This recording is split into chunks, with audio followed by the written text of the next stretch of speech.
Time বোমার ওপর বসে এশিয়ার দ্বীপরাষ্ট্র, মহাকম্পের আশঙ্কা।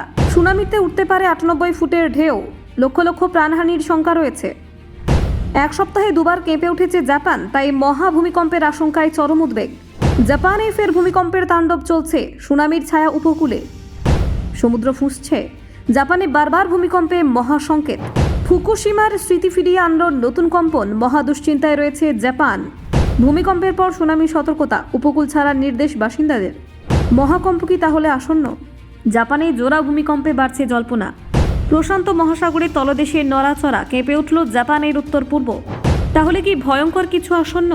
দেখুন, এক সপ্তাহের ব্যবধানে দুবার শক্তিশালী ভূমিকম্পে কেঁপে উঠেছে জাপান। দুদিনেই জাপানের উত্তর পূর্ব অংশ ভয়াবহ কম্পন অনুভূত হয়। রিক্টার স্কেলে প্রথম দিনের ভূমিকম্পের মাত্রা ছিল ৭.৬ এবং পরের দিনের কম্পনের মাত্রা ছিল ৬.৭ থেকে ৭.৫-এর মধ্যে।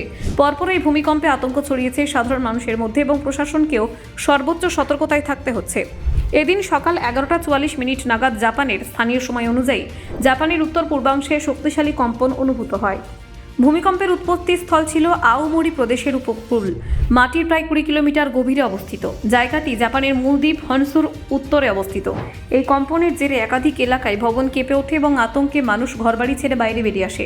এই ভূমিকম্পে এখনো পর্যন্ত অন্তত ৩৪ জন আহত হওয়ার খবর পাওয়া গিয়েছে। আহতদের বেশিরভাগই আতঙ্কে পড়ে গিয়ে বা ঘরের জিনিসপত্র ভেঙে পড়ায় চোট পেয়েছেন বলে জানা গেছে। যদিও বড় ধরনের প্রাণহানির খবর এখনো মেলেনি, তবে প্রশাসন পরিস্থিতির ওপর কড়া নজর রাখছে। এর কয়েকদিন আগে গভীর রাতে জোরালো ভূমিকম্পে কেঁপে উঠেছিল জাপান। স্থানীয় সময় অনুযায়ী রাত ১১:১৫ নাগাদ ওয়েট প্রদেশ বরাবর প্রশান্ত মহাসাগর উপকূলে এই কম্পন অনুভূত হয়।